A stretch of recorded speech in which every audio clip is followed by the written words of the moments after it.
이 방송을 시청하시는 시청자 여러분 안녕하십니까? 강중현 목사입니다. 이번 시간에는 요한계시록 제23강입니다. 저와 여러분들은 지난 시간까지 요한계시록 본론 부분의 5장까지를 같이 공부하였습니다. 이번 시간부터는 이제 6장부터 공부를 하게 되겠는데, 이 6장에서 16장까지 요한계시록의 본론 중의 본론이죠. 그래서 요한계시록의 메인 부분, 가장 중요한 부분이죠.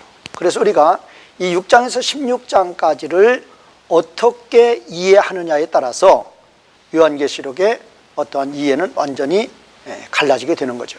그래서 이 6장과 16장을 들어가기 전에 과연 이 6장과 16장의 전체 구조는 무엇이고, 6장과 16장의 전체 구조 가운데에서 앞으로 우리는 이 6장과 16장을 어떻게 해석해야 될 것인지 그 방향 설정을 먼저 한 후에 그 다음에 이제 6장을 들어가도록 하겠습니다. 자, 지금 요한계시록의 이 구조 중에서 본론 부분은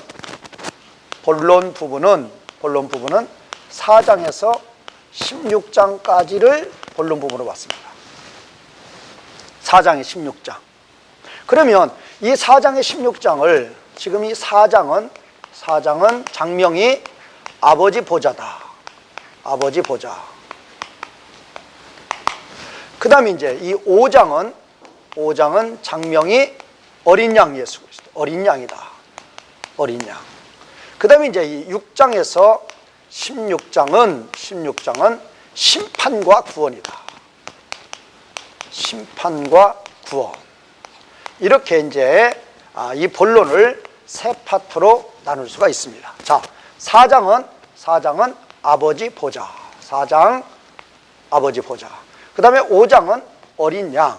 그 다음에 6장에서 16장은 심판과 구원입니다. 그러면 이 심판과 구원에 대한 계획, 모든 권세, 심판과 구원에 대한 모든 계획과 그 심판과 구원에 대한 모든 그 계획에 따른 모든 권세가 나오는 것. 이 심판과 구원에 대해서 모든 것을 계획하시고 이 심판과 구원에 따른 모든 권세가 나오는 곳, 그게 바로 아버지 보좌라는 것입니다. 그래서 이 아버지는 구원 사역에 대한 계획을 하신 분이다. 그러면 이 어린 양 예수 그리스도는 이 아버지 하나님의 그 계획에 따라서 이 심판과 구원 사역을 실질적으로 하시는, 일을 하시는 분입니다. 이 계획에 따라서 이 심판과 구원에 대한 일을 하시는 분이다. 그래서 우리가 이 4장, 5장, 6장에서 16장을 크게 세 파트로 나누었을 때에 4장은 어떤 것이고 5장은 어떤 것이고 6장에서 16장은 어떤 것이었다. 그거에 대해서 이제까지 제가 여러 번 상세하게 증거를 해드렸습니다. 자, 그러면 이제 우리는 이제 5장까지를 마쳤고 이번 시간은 이제 6장에서 16장인데 이 6장에서 16장의 전체 구조를 보자는 것입니다. 전체 구조를 보고 전체 구조 가운데에서 앞으로 우리가 이 6장에서 16장을 해석을 할 때 어떤 방향으로 해석을 할 것인지 그 방향 설정을 하자는 것입니다. 자, 그러면 이 6장과 16장은 그 구조가 심판과 구원의 구조로 되어 있다는 것입니다. 그래서 이 6장과 16장의 심판과 구원의 구조가 어떤 식으로 되어 있는가, 그거를 먼저 살펴보고 이제 진행하도록 하겠습니다. 자, 6장과 16장 전체가 심판과 구원으로 되어 있는데 어떤 식으로 심판과 구원의 구조로 되어 있는지 이걸 한번 보도록 하겠습니다. 자, 우리는 이제 지금 이제 이 6장의 16장이 세 심판으로 되어 있죠. 인심판, 나팔심판, 대접심판입니다. 자, 그러면 이 인심판에서 첫 번째 인심판이죠. 이 첫 번째 인심판. 그럼 이 첫 번째 인심판은 첫 번째에서 여섯 번째 심판. 첫 번째에서 여섯 번째 심판은 6장이 되는 거죠. 6장. 그 다음에 이 첫 번째에서 여섯 번째와 일곱 번째 심판 사이에 구원이라는 것이 삽입장으로 들어가 있죠. 자, 그래서 이제 일곱 번째 심판 그 가운데 이 인심판이 있으면 첫 번째, 여섯 번째가 6장인데 이 6장과 일곱 번째 심판 사이에 구원장이 있다는 것입니다. 구원. 자, 그 구원장은 바로 7장이라는 것입니다. 그리고 이제 일곱 번째 심판이 나오고 있죠. 일곱 번째 심판. 그것이 바로 이제 8장 1절에서 5절. 8장 1절에서 5절까지가 이제 일곱 번째 심판으로 이렇게 되어 있습니다. 자, 그러면 이 인심판의 구조는 첫 번째에서 여섯 번째까지가 6장, 그 다음에 구원은 7장, 그 다음에 일곱 번째가 8장 1절에서 5절입니다. 그러면 우선 인심판의 이 구조에서 보더라도 첫 번째에서 여섯 번째와 일곱 번째 사이에 이 구원장이 삽입장으로 반드시 들어가 있다는 것입니다. 그러니까 우리는 왜 첫 번째에서 일곱 번째까지는 바로 나가지 않고 첫 번째에서 여섯 번째, 그 다음에 일곱 번째 사이에 이 구원장이 삽입이 되어 있는지 이 문제를 우리가 풀어야만이 이 전체 해석의 방향을 설정할 수 있다는 것입니다. 자, 그러면 인심판만 그러는 게 아니라 이제 나팔심판도 그렇죠. 나팔심판의 경우는 첫 번째, 여섯 번째가 어디입니까? 지금 이제 8장 6절에서 9장 21절까지가 첫 번째에서 여섯 번째 심판입니다. 그리고 이제 구원장이 삽입장으로 들어가 있죠. 10장 1절에서 11장 14절까지 되어 있죠. 10장 1절에서 11장 14절까지. 그리고 이제 일곱 번째 심판이 이제 11장 15절에서 19절에 들어가 있습니다. 이렇게 나팔심판을 볼 수가 있습니다. 자, 나팔심판 첫 번째, 여섯 번째는 8장 6절에서 9장 21절, 구원장이 삽입장으로 들어가 있습니다. 10장 1에서 11장 14, 그 다음에 일곱 번째 심판이 11장 15에서 19절까지 되어 있습니다. 자, 그러면 이제 대접심판은 16장에서 나오는데 대접심판이 들어가기 전에 여기에 또 이 구원장이 전체 또 삽입장으로 들어간다는 것입니다. 구원 부분이. 그러면 이 구원 부분은 그게 이제 12장, 13장, 14장이 구원 부분으로 인심판과 나팔심판 사이에 전체 삽입으로 이 세 장이 들어가 있다는 것입니다. 그 다음에 이제 대접심판 마지막으로 나오겠죠. 대접심판. 그러면 이 대접심판은 첫 번째에서 여섯 번째는 이제 대접심판에서 15장이 나오는데 이 15장은 이제 서론 부분으로 보고 있죠. 대접심판의 서론 부분이다. 그리고 첫 번째에서 여섯 번째는 16장 1절에서 16절까지 보는 거죠. 그 다음에 구원 부분은 여기서는 없고 이제 일곱 번째가 16장 17에서 21절까지 이렇게 되어 있습니다. 자, 그러면 이 전체 구조를 지금 우리가 표로 한번 보았습니다. 이렇게 표로 전체 구조를 6장에서 16장까지 볼 필요가 있습니다. 그래야 우리가 전체 구조가 어떻게 되어 있는가를 알아야 앞으로 해석의 방향이 잡힌다는 것입니다. 자, 그러면 이거를 좀 더 이제 보기 쉽게 한번 정리해 보도록 하겠습니다. 자, 새 심판이 6장에서 이렇게 16장 부분에 이렇게 있는데, 새 심판이 있는데, 그 새 심판 사이에 구원 부분이 이렇게 삽입으로 들어가 있다는 것. 이것이 바로 이제 특징이 되는 것이죠. 이것이. 그래, 첫 번째에서 여섯 번째와 그 다음에 이제 구원 부분이 삽입장으로 들어가 있고 이제 일곱 번째 심판이 있다는 것이다. 자, 그러면 자, 우리는 여기에서 이제 무엇을 관심을 가지고 보아야 될 것인가? 바로 이 구원에 관한 부분입니다. 구원에 관한 부분. 우리는 6장에서 16장을 보실 때에 심판에 주력해서 보시는 분들이 많습니다. 왜? 인심판, 나팔심판, 대접심판. 그래서 이 심판 부분에 많은 초점을 두고 바라보고 있는데, 중요한 것은 이 심판 부분보다도 구원 부분이 더 중요하다는 것입니다. 구원 부분이. 자, 그러면 여기서 지금 인심판에서 첫 번째에서 여섯 번째와 일곱 번째 사이에 삽입장으로 구원장으로 7장이 들어가 있습니다. 그런데 이 인심판에서만 들어가 있는 게 아니라 나팔심판에서도 첫 번째에서 여섯 번째와 일곱 번째 심판 사이에 지금 10장 1절에서 11장 14절까지가 구원 부분이라는 것입니다. 그리고 이제 이 인심판, 나팔심판, 대접심판, 이 인심판과 나팔심판 두 심판과 그 다음에 마지막 이 대접심판, 요거 사이에 이 두 심판과 마지막 이제 이 대접심판, 이 한 심판 남아있죠? 요거 사이에 구원 부분으로 12장, 13장, 14장이 또 삽입으로 들어가 있다는 것입니다. 그러니까 지금 이 대접심판에서는 첫 번째에서 여섯 번째와 일곱 번째 사이에 이 구원 부분이 없죠. 삽입이 없죠. 없는 대신에 인심판과 나팔심판, 대접심판 사이에 12장, 13장, 14장이 삽입 부분으로 구원 부분으로 들어가 있다는 것입니다. 자, 우리는 이 도표를 유심히 보시기 바랍니다. 그래서 앞으로는 이 6장에서 16장을 보실 때에, 이 6장에서 16장을 보실 때 이것을 어떻게 심판 부분으로만 보실 것이 아니라 심판과 구원 부분으로 꼭 보시라는 것입니다.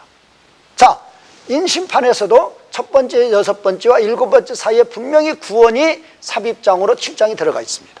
자, 나팔심판에서도 첫 번째에서 여섯 번째와 일곱 번째 사이에는 10장 1절에서 11장 14까지 분명히 구원 부분이 삽입장으로 들어가 있습니다.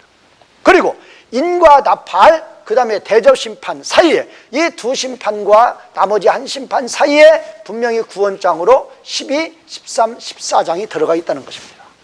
그럼 무엇을 의미합니까? 이 지금 6장에서 16장의 전체 구조는 무엇이다? 심판과 구원으로 이루어진 구조다. 6장과 16장 전체 구조의 결론은 무엇입니까? 6장과 16장은 단순히 심판으로만 이루어진 것이 아니라 심판과 구원 부분으로 이루어져 있다. 이것을 주목하시라는 것입니다. 그러면 이제 결론적으로 말씀을 드리겠지만 이 심판과 구원은 병행적으로 같이 간다는 것입니다. 그렇기 때문에 이 심판과 구원을 삽입으로 넣어놓고 있다는 것입니다. 자, 이제 전체 구조 6장에서 16장 전체 구조는 심판만 있는 게 아니라 심판과 구원의 구조다. 그것은 인심판에도 나와 있고 나팔심판에도 나와 있고 인심판과 나팔심판, 대접심판 사이에도 나와 있기 때문에 6장과 16장의 전체 구조는 크게 심판과 구원의 구조로 보아야 된다.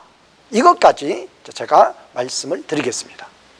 자, 우리는 이제 6장에서 16장까지 구조를 볼 때 6장 16장까지 전체 구조는 심판과 구원의 구조다라는 것을 도표를 통해서 같이 살펴보았습니다. 자, 그러면 이제부터 우리는 이 심판과 구원을 누가 심판하시며 누구를 심판하시며 왜 심판하시는지 이 기본적인 사항부터 우리가 알아야 앞으로 이 6장에서 16장 전체 해석의 키가 잡힌다는 것입니다. 자, 그래서 이제 첫 번째로 이 심판과 구원의 구조로 되어 있는데 6장에서 16장의 전체 구조가, 그러면 그 심판과 구원을 하시는 분은 누구시냐 그 말이에요.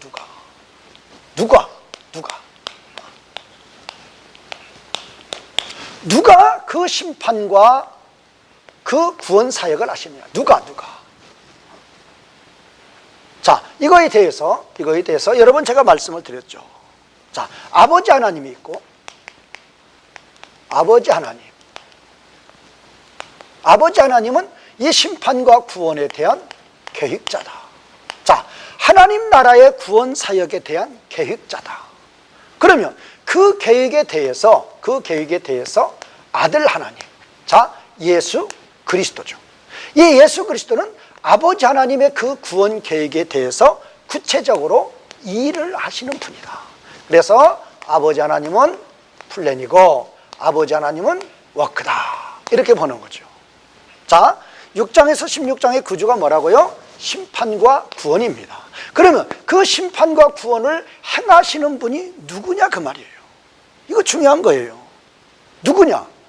아버지 하나님이 그 심판과 구원에 대한 계획을 세우시고 그 아버지 하나님으로부터 모든 권세도 나온다. 그래서 4장이 아버지 보좌라고 그랬죠. 그 다음에 그 이제 5장이 어린 양인데 아들인데 아들 하나님인데 왜 어린 양으로 이렇게 5장에 장명을 붙였느냐? 이 어린 양이라는 의미는 하나님의 구원 계획에 대해서 예수 그리스도께서 일을 하시는데 그 일이라는 건 바로 심판과 구원이다 그 말이에요. 자, 그 일이라는 것은 뭐다? 심판과 구원 사역이다 그 말이에요. 그러면 그 심판과 구원 사역을 하시는 분이 누구냐? 그분이 바로 어린 양 예수 그리스도라는 것입니다. 어린 양이라는 것은 심판과 구원 사역을 하실 때에 십자가와 부활로서 하신다. 십자가와 부활로서 아버지 하나님의 구원 계획을 성취하시는 분이시다. 그래서 자, 6장 16장 구조가 심판과 구원인데 그 심판과 구원을 누가 행하시는가? 아버지 하나님이 계획하시고 아들 하나님께서 일을 하신다. 그런데 그 아들 하나님을 어린 양이라고 그랬다. 5장에서 어린 양이라 그 말은 심판과 구원의 사역을 하실 때 심판과 구원에 대해서 아버지는 계획하시고 심판과 구원에 대해서 아들 하나님은 일을 하시는데 그 심판과 구원 사역에 일을 하실 때 어린 양 아들 하나님은 어린 양 예수 그리스도는 무엇으로 하시는가? 십자가와 부활로 하신다. 십자가와 부활로 구원 사역을 하시고 이제 심판을 하신다. 십자가와 부활로 모든 하나님 백성들을 구원하시고 모든 사탄의 무리를 심판하신다. 자, 그래서 심판과 구원의 사역자는 누구이신가? 그 누가에 대해서 이렇게 살펴보았습니다. 그 다음에 이제 두 번째로 하나님은 6장에서 16장의 구조가 심판과 구원이라고 그랬어요. 그 심판과 구원의 사역자는 누구이신가? 아버지 하나님이 계획하시고 아들 하나님이 일을 하신다. 그러면 심판하시는 분은 하나님이신데 누구를 심판하느냐? 두 번째가 심판의 대상자입니다. 심판의 대상자. 심판의 대상자라는 것은 누구를 심판하느냐? 누가 누구를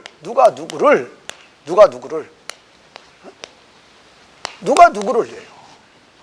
아버지 하나님께서 도대체 누구를 심판하신다는 것인가? 누구를 구원하신다는 것인가?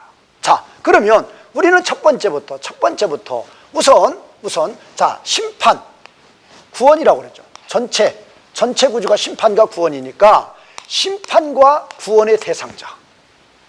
아버지 하나님이 심판과 구원의 대상자를 심판과 구원을 계획하시고 아들 하나님께서 일을 하신다고 그랬는데 누구를? 자, 구원의 대상자. 자, 구원의 대상자는 누구인가? 구원의 대상자는 창세전 영원 전에 하나님의 생명책에 기록한 하나님 백성들이죠. 창세전에 하나님의 생명책에 기록한 하나님 백성들이다. 기록한 하나님의 백성들이다. 이거를 요한계시록에서는 뭘로 표현하고 그랬죠? 14만 4천으로 표현을 하고 있습니다. 14만 4천은 구약시대 하나님 백성들, 신약시대 하나님 백성들, 그렇게 구성이 되어 있는 거죠. 자, 그러면 이제 구원의 대상자는 창세전에 하나님의 생명체에 기록된 모든 하나님 백성들이다. 구약시대의 모든 하나님 백성들, 신약시대 모든 하나님 백성들. 자, 그러면 이제 두 번째, 심판의 대상자죠. 심판의 대상자. 물론 이 심판의 대상자는 첫 번째는 사탄과 그 무리들이죠. 악령들이라고 그러죠. 악령들. 사탄과 그 악령들이죠. 그 다음에 이제 두 번째로는 사탄이 이제 도구로서 쓰는 게 있습니다. 사탄이 도구로 쓰는 것을 B, C, D로 보면은 사탄이 도구로 쓸 때 뭐를 도구로 쓰느냐? 세상 나라를 도구로 씁니다. 그래서 요한계시록 17장, 18장은 바로 세상 나라를 심판하는 것이 나오죠. 그 다음에 이 사탄은 세상 나라도 도구로 쓰지만 짐승과 거짓 선지자를 또 사탄이 자신의 도구로 쓴다고 그래요. 이 짐승이라 그 말은 요한계시록 기록할 당시에는 로마 황제죠. 세상 나라 왕입니다. 거짓 선지자는 그 세상 나라 왕을 따르는 무리들입니다. 그 다음에 이제 D는 이제 볼 것 없이 하나님을 믿지 않고 하나님을 대적하는 불신자들이죠. 자, 이 세 그룹들 세상 나라, 짐승과 거짓 선지자. 요한계시록 13장에서는 짐승과 또 다른 짐승, 이 거짓 선지자를 또 다른 짐승이다, 그렇게 표현도 하고 있습니다. 짐승과 거짓 선지자, 그 다음에 불신자들. 이것이 바로 심판의 대상자가 되는 것입니다. 그래서 이 짐승과 거짓 선지자에 대해서는 어디에 나오죠? 19장에 계시록 19장이 나오고 있고, 불신자에 대해서는 20장 15에서 20장 11절에서 15절에 나오고 있고, 20장 11절에서 이제 15절에 나오고 있고, 그 다음에 이제 사탄과 그 악령들은 20장 1절에서 10절에 나오고 있습니다. 자, 그래서 그 심판의 대상자가 도대체 누구냐? 대상자가 사탄과 그 악령들. 그래서 20장 1절에 10절에 최후 심판은, 여기에 나와 있는, 제가 여기에 나와 있는 이 성구를 기록하는 것은 예수님 재림 때 일곱 번째 심판 때 이제 심판을 하시는 그 대상자들입니다. 자, 사탄과 그 악령들 20장 1절에 10절입니다. 세상 나라 17장 18장입니다. 짐승과 거짓 선지자 19장입니다. 불신자들 20장 11절에서 15절입니다. 그러면 이 모든 사탄의 무리들이라고 그러죠. 사탄과 그 악령들이고 사탄이 도구로 쓰는 자들이죠. 이거에 대해서 우리 예수님 재림에서 완전히 심판하신다. 어디로 심판하시는가? 이 모든 것들을 다 지옥의 불심판으로 던져버리신다, 그거죠. 그래서 오늘 이 심판의 대상자가 누구냐? 구원의 대상자, 심판의 대상자 둘로 봤습니다. 자, 6장에 16장의 전체 구조는 심판과 구원입니다. 그래서 그 심판과 구원을 하시는 분이 누구인가? 계획자는 아버지, 일을 하신 분은 어린 양 예수 그리스도. 그러면 그 대상자는 누구인가? 구원의 대상자, 심판의 대상자. 그래서 구원의 대상자는 생명체에 기록한 하나님 백성들, 심판의 대상자, 이렇게 우리가 보았습니다. 자, 그러면 우리는 누가 누구를 심판하느냐, 누가 누구를 구원하느냐, 그거에 대해서 지금 첫 번째와 두 번째를 통해서 같이 공부해 보았습니다. 자, 우리들은 첫 번째 이 6장의 16장 전체 구조가 심판과 구원이라고 그랬습니다. 그러면 그 첫 번째는 그 심판과 구원의 그 일을 하시는 분이 누구냐, 그 말이에요. 누가 심판과 구원을 하시는가? 그 다음에 두 번째는 뭐였습니까? 그러면 그 심판과 구원의 대상자는 누구인가? 구원의 대상자는 누구고 심판의 대상자는 누구인가? 그러면 이제 세 번째로 우리 하나님 백성들은, 자, 우리 하나님께서 6장에서 16장의 구조가, 6장에서 16장 전체 구조가 무엇인가? 심판과 구원입니다. 심판과 구원이에요. 그러면 지금 제가 첫 번째와 두 번째로 그 심판과 구원을 행하시는 분이 누구이신가? 뭐 볼 것 없이 하나님이시다. 네, 대상체 누구를 심판하시느냐? 뭐 사탄의 무리다. 사탄의 무리를 심판하신다. 우리는 여기까지 이렇게 볼 수가 있습니다. 자, 구원은 물론 하나님 백성들을 구원하시는 거죠. 자, 그러면 하나님께서 이렇게 심판과 구원 사역을 하시는 이 세 번째 Why죠, why. 왜입니다, 왜. 이유입니다, 이유. 하나님께서 창세전 영원전에 하나님 백성들을 생명책에 예정하시고 또 사탄의 모든 무리들을 심판하시는 그 이유가 뭐냐 말이에요. 왜 그러시느냐. 이유가 중요한 거죠. 그래서 그 이유에 대해서는 우리가 쉽게 알 수 있죠. 자, 사도행전 3장 21절에 보면은 어떤 의미가 나옵니까? 만물 회복이라는 단어가 나옵니다. 그 다음에 이제 두 번째로 에베소서 1장 10절에서는 만물 통일이라는 단어가 나옵니다. 자, 만물을 회복하시기 위해서, 만물을 통일하시기 위해서 하나님은 하나님 백성들은 구원하시고 사탄의 모든 무리들은 심판하신다는 것입니다. 자, 이 왜가 중요한 거예요.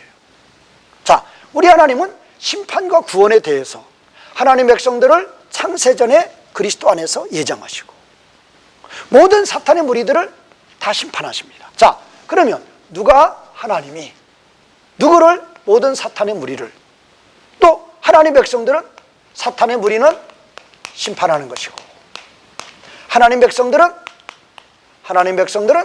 구원하시는 것이고. 그러면 왜 그렇게 하시냐 말이에요. 왜 그렇게? 바로 만물 회복이다. 만물 통일이다. 자, 만물 회복과 만물 통일은 무엇이냐? 만물 회복과 만물 통일은 하나님 나라의 회복입니다. 하나님 나라의 회복. 다른 말로 표현하면 하나님의 주권의 회복이다. 자, 이게 어떤 의미입니까? 모든 만물은 분명히 하나님이 창조하셨고 하나님이 보존하시고 하나님이 운행하십니다. 그러므로 그 만물에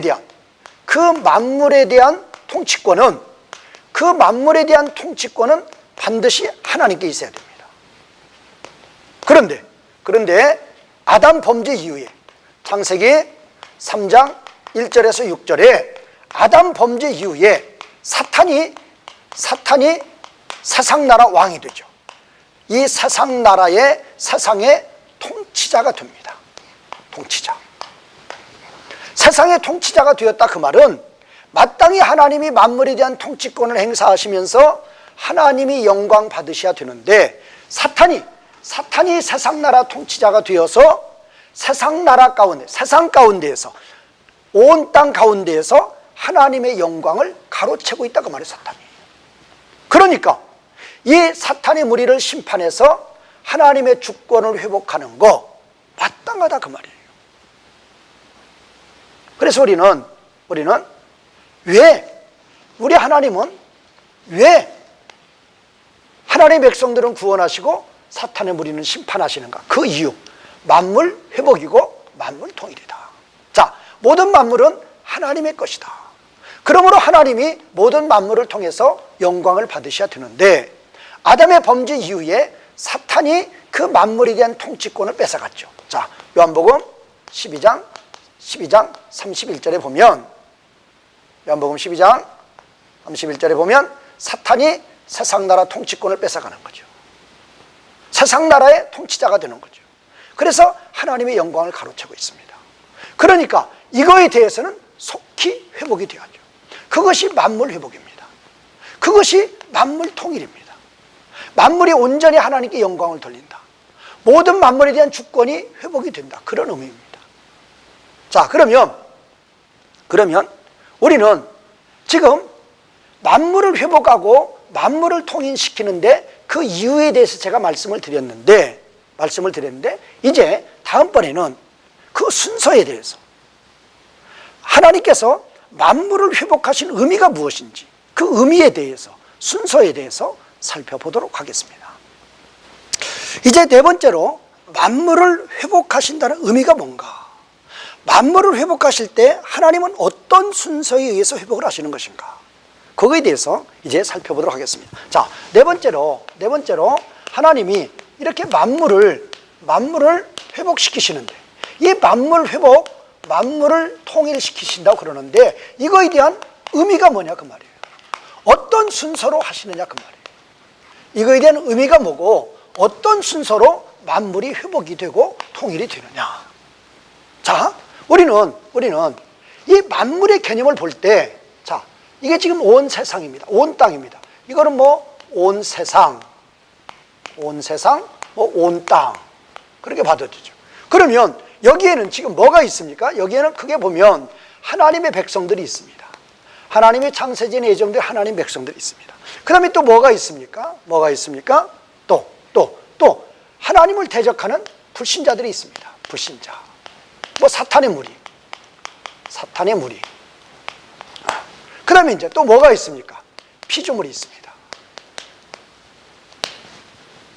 자, 그러면 지금 온 세상 온 땅에 거하는 자들이 하나님 백성이 있고 불신자 또 사탄의 무리가 있고 피조물이 있습니다. 그러면 이 만물 회복, 만물 통일은 어떻게 하시는 것인가? 자, 여기서 이 불신자 사탄의 무리는 이거는 뭐의 대상입니까? 이거는 심판의 대상입니다. 심판의 대상이에요. 그러면 하나님의 백성과 피조물, 이거는 뭐의 대상입니까? 이거는 구원의 대상입니다. 구원의 대상.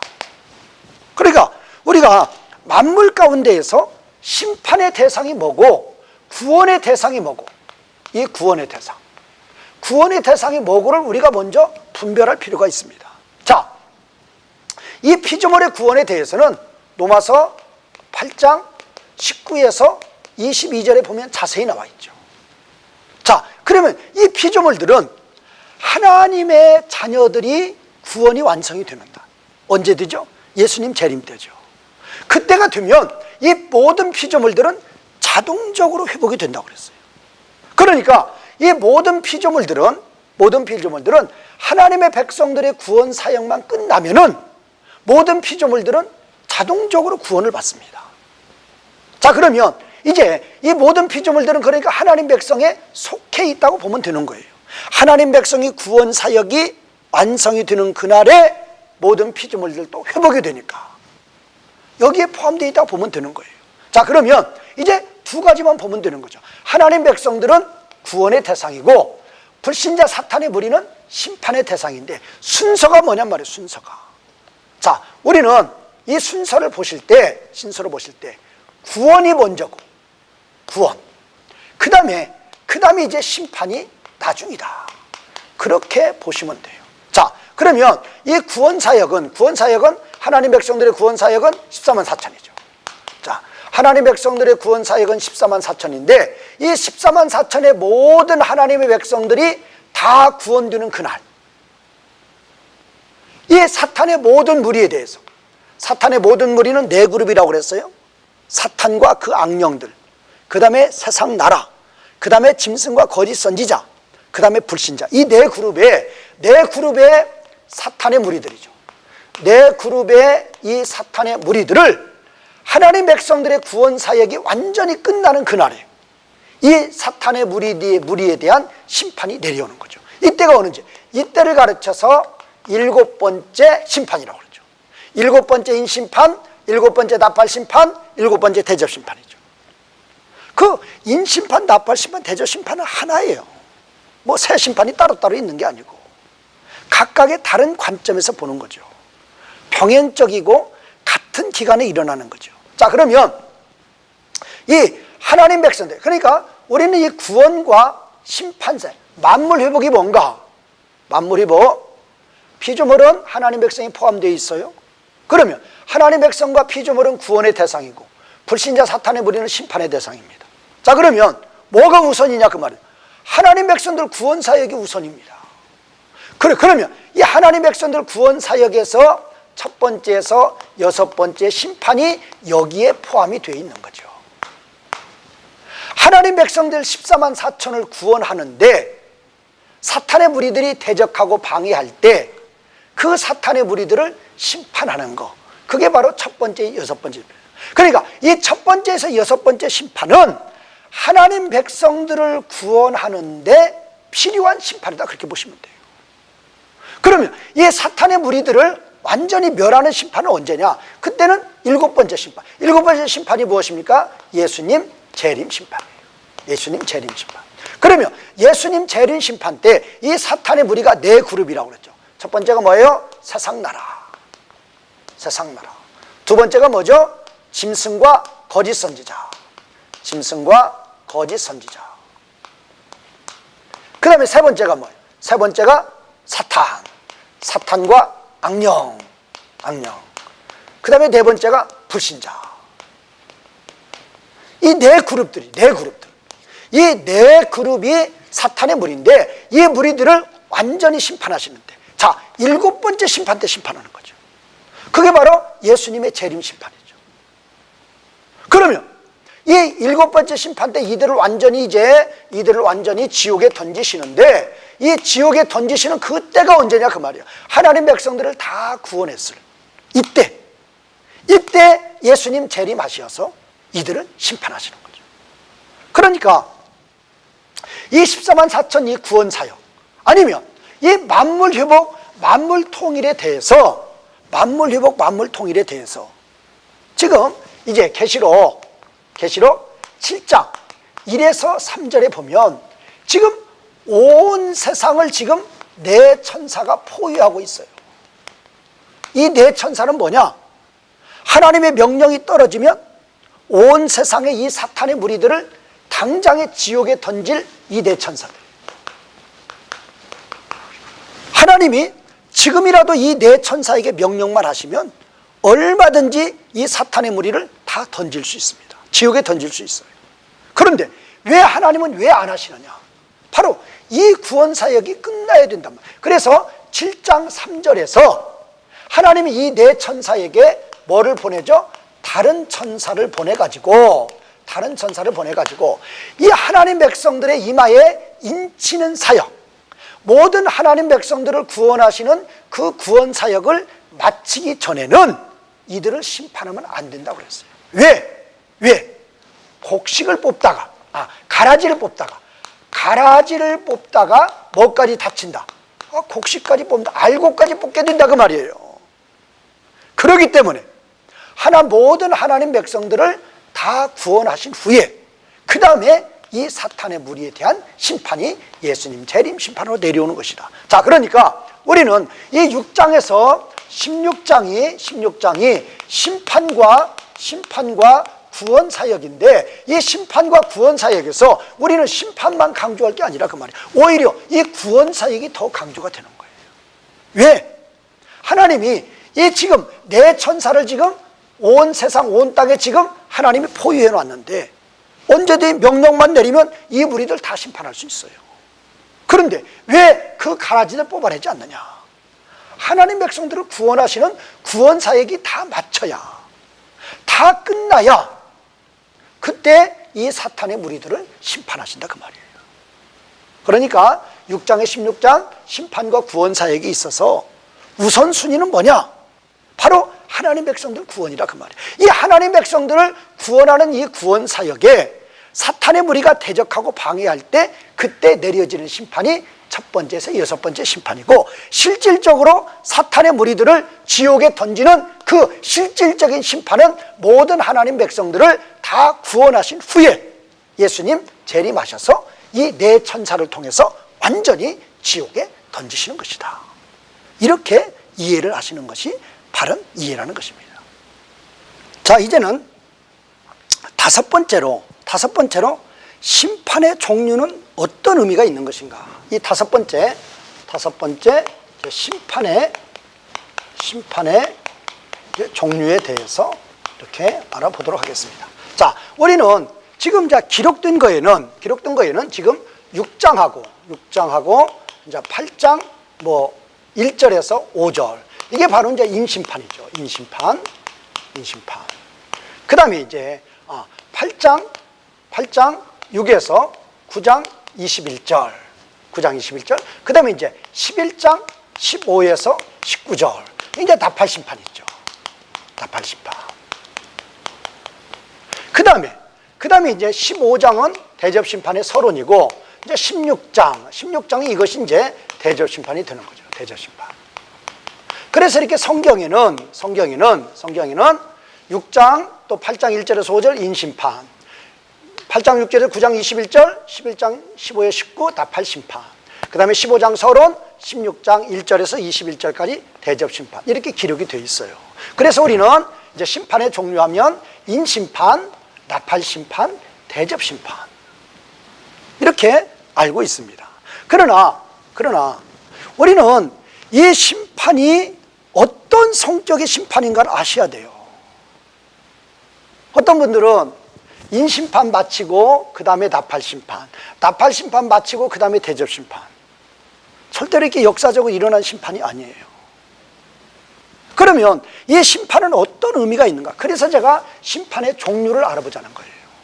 실제 물론 성경에는 6장과 8장, 11장, 15, 16장에 이렇게 새 심판이 기록이 되어 있죠. 새 심판이 기록이 되어 있지만 실질적으로 보면, 이거는 뭐 A라고 보면 B에 10장 3절 4절에 보면 실제로 무슨 심판이 있죠? 우레 심판이 있습니다.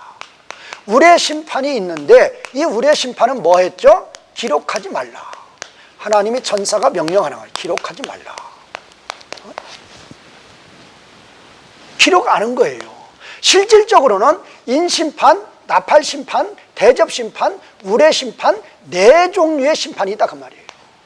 그러니까 기록된 건 새 심판이지만 우레심판 기록하지 않은 것까지 합치면 실제로 계시록에 나오는 심판의 종류는 네 심판이다. 이것이 바른 이해라는 것입니다.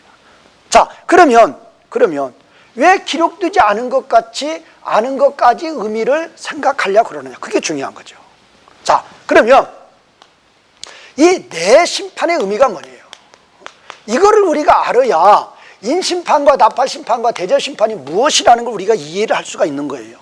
자, 그러면 이 네 심판의 의미가 뭔가? 자, 계시록에서 이 사라는 수는 동서남북이죠. 동서남북의 의미가 무엇입니까? 온 세상입니다. 온 세상, 온 땅입니다. 의미가 크죠. 그러면 이 왜 내 심판의 의미는 온 세상에 대한 심판, 온 땅에 대한 심판을 의미하는 거라 그 말이에요. 그러면 온 세상, 온 땅에 대한 심판은 뭐에 대해서? 이 사탄의 무리에 대해서. 사탄의 무리에 대해서 온 세상, 온 땅에 있는 사탄의 무리를 다 심판하신다, 그런 의미죠. 그래서 이 사탄의 무리가 세상 나라, 그 다음에 이제 짐승과 거짓 선지자, 그 다음에 이제 사탄과 악령, 그 다음에 이제 불신자, 이 네 그룹이라고 그랬죠. 이 네 그룹의 사탄의 무리를 심판하신다. 그런데 어떻게? 온 세상, 온 땅에 있는. 자, 지금 이걸 온 세상으로 본다 그러면 하나님이 사탄의 무리를 심판하시는데 요만큼은 심판 못했어요. 그러면 이거는 하나님의 주권의 완전한 회복이 아니죠. 온 세상, 온 땅에 있는 모든 사탄의 무리들을 다 심판하신다, 그런 의미죠.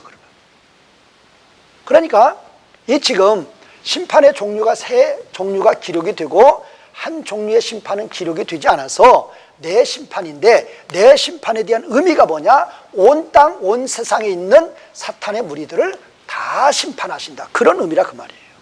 그러니까 무슨 이거를 인심판 다음에 나팔심판, 나팔심판 다음에 대접심판, 그런 의미가 아니라 그 말이에요. 원래 네 심판인데 이 우레 심판은 기록하지 않은 거죠. 왜 기록하지 않았느냐? 그것도 영적인 의미가 있어요. 그건 10장에 가서 제가 말씀을 드리고, 우선 여기서 볼 때는 계시록에서 심판의 종류는 네 심판이고, 네 심판이 갖는 영적인 의미는 온 세상, 온 땅에 대한 심판이다, 바로 그 말씀이에요. 이거를 이해를 하실 때 인심판, 나팔심판, 대접심판이 무엇인가가 이해가 쉽게 된다는 것입니다. 자, 이제 여섯 번째로 심판의 기간입니다. 자, 이 심판의 기간도 중요한 거죠. 심판의 기간. 물론 이 심판의 기간에는 구원의 기간도 같이 병행적이죠. 자, 그러면 이 심판과 구원의 기간은 어디까지나 예수 그리스도의 초림에서 시작을 하고 예수 그리스도의 재림을 통해서 완성이 된다. 바로 그거죠. 무슨 뭐 전천년설 이렇게 말씀하시는 분들처럼 재림 후에도 무슨 천년왕국이고 그거 아니라 예수님의 초림에서 시작을 하고 예수님의 재림에서 완성이 된다. 그 말이 완성. 여기서 끝나는 거예요. 모든 하나님의 구원 사역은 하나님 나라, 이거 하나님 나라죠. 하나님 나라. 하나님 나라에 대한 구원 사역. 하나님 나라에 대한 구원 사역은 예수님의 초림으로 십자가 부활로 스타트가 되는 것이고 예수님의 재림으로 완성이 되는 것이다. 자, 그러니까 예수님이 아버지 하나님께서 계획하시고 예수님께서 일을 하시는데 뭐가 있죠? 구원 사역이 있고 심판 사역이 있다. 그런데 뭐가 우선이다? 구원 사역이 우선이다 그 말이에요. 그래서 하나님 백성들, 하나님의 창세전에 기록한 하나님 백성들 14만 4천 명을 다 구원했습니다. 그러면 예수 그리스도 재림해요. 재림해서 모든 사탄의 무리를 다 심판해요. 모든 하나님 백성들을 다 구원하면 여기에 피조물도 따라온다고 그랬습니다. 따라와요.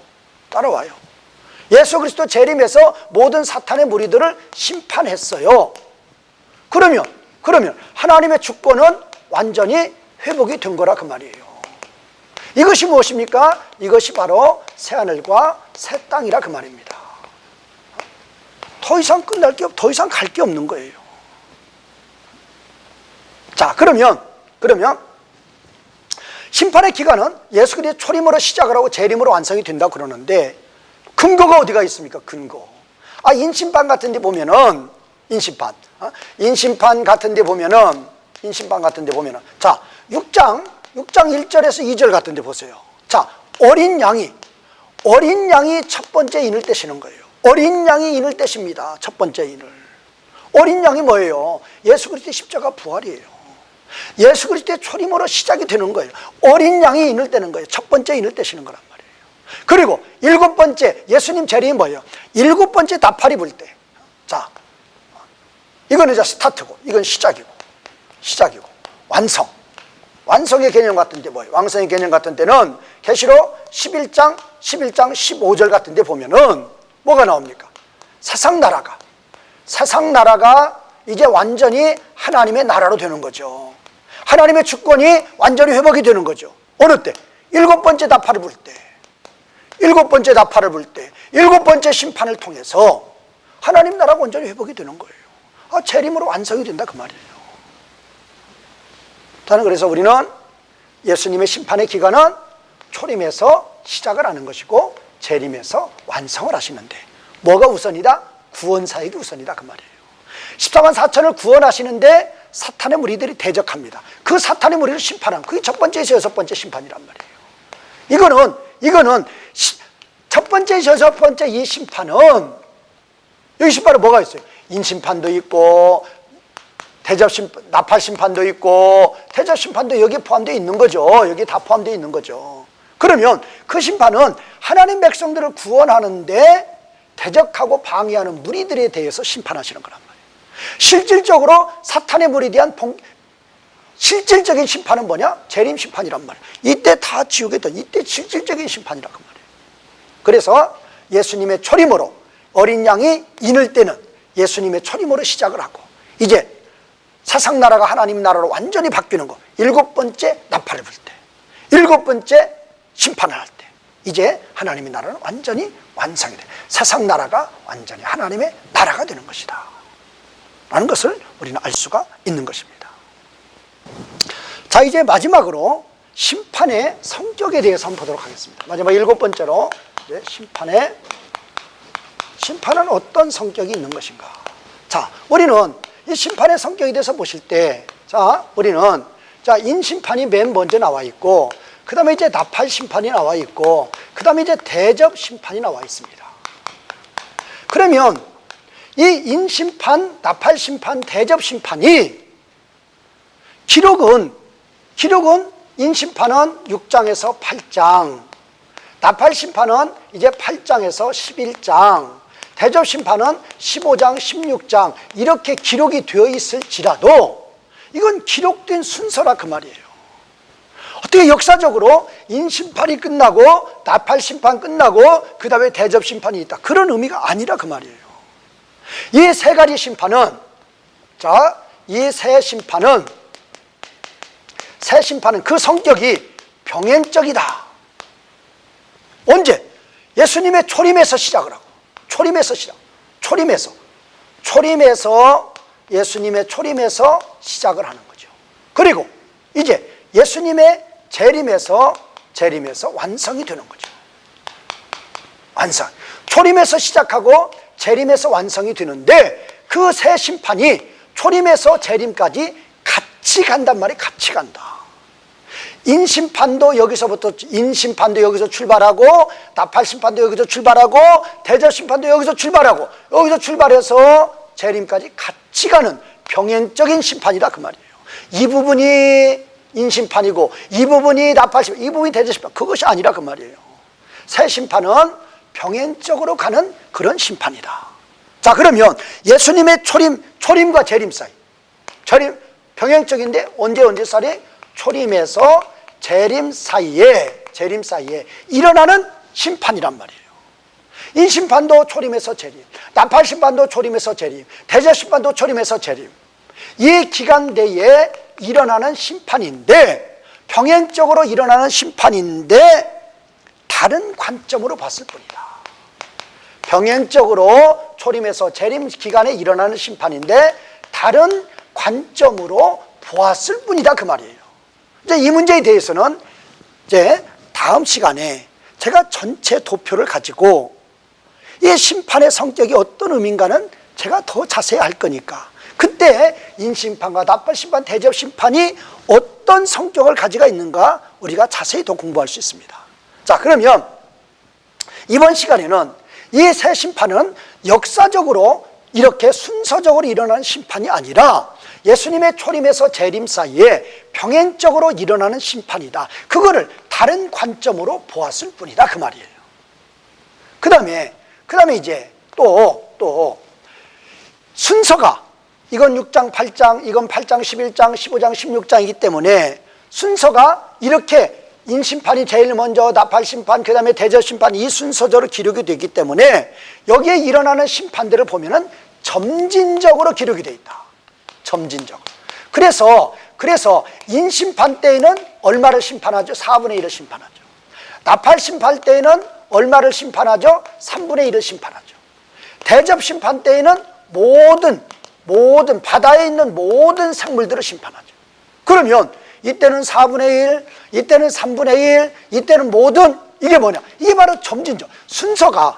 기록 순서가 인, 나팔, 대접 순서로 되어 있기 때문에 그렇게 심판도 여기서는 4분의 1을 심판한다고 그랬고 여기서는 3분의 1을 심판한다고 그랬고 여기는 모든 걸 심판한다고 그렇게 점진적으로 기록을 하셨다. 그렇게 보면 됩니다. 자, 그리고 이제 제일로 중요한 거죠. 자, 심판이 뭡니까? 첫 번째에서 7번째 심판입니다. 자, 7번. 첫 번째, 두 번째, 세 번째, 네 번째, 다섯 번째, 여섯 번째, 7번째. 7번 심판입니다. 그러면 이 칠수가 무엇입니까? 완전수입니다. 완전수의 의미가 뭐예요? 완전한 심판이에요. 자, 완전한 심판. 그러니까 자, 완전한 심판. 인, 나팔, 대접 심판이 무슨 따로따로 인심판하고 나서 나팔심판하고 나서 대접심판하고 그게 아니라 초림과 재림 사이에 병행적으로 초림에서 재림 사이에 여기 인, 여기 나팔, 여기 대접이 병행적으로 이 기간 내에 같이 일어나는 심판이다. 그렇게 봤죠? 자, 그러면 그거를 다른 관점에서 봤을 뿐이라 그 말이에요. 그런데 원래는 그렇게 세 심판이 아니라 원래는 우레 심판까지 해서 네 심판이라고 해요. 이 네 심판에 대한 의미는 뭐다? 온 세상, 온 땅에 있는 사탄의 무리, 온 세상, 온 땅에 있는 사탄의 무리를 심판하시는데 언제서 언제까지? 초림에서 재림까지 심판하시는데 어떻게 심판하신다? 완전히 심판하신다. 그러니까 이 심판의 종류하고 또 첫 번째에서 일곱 번째 이 심판을 통해서 의미하는 게 있다 그 말이에요. 뭐가? 내 심판이라는 것은 온 세상에 대한 심판이고, 첫 번째에서 일곱 번째 심판에, 자, 인도 첫 번째 일곱 번째, 나팔도 첫 번째 일곱 번째, 대접조 첫 번째 일곱 번째 나오는 그 의미가 뭐냐? 바로 완전한 심판이다. 자, 온 세상에 있는 사탄한 무리를 완전하게 심판했다. 그래서 여기서 나오는 게 무엇입니까? 완전한 하나님 나라의 주권의 회복이다. 그러면 바로 이것이 무엇입니까? 바로 이것이 새하늘과 새 땅이 된다. 바로 이렇게 되는 거죠. 자, 그러니까 이 내 심판이 의미하는 게 뭐고, 온 세상에 있는 사탄의 무리를 첫 번째에서 일곱 번째 의미하는 게 뭐고, 어떻게? 완전한 심판한다. 언제 했습니까? 초림에서 재림 사이에. 자, 이렇게 이해를 하시면 요한계시록 전체 구조를 볼 때 구조에 맞는 정확한 이해가 된다는 것입니다. 자, 오늘 성경 공부 여기서 마치겠습니다. 이제까지 같이 공부해 주신, 시청하여 주신 시청자 여러분 감사합니다.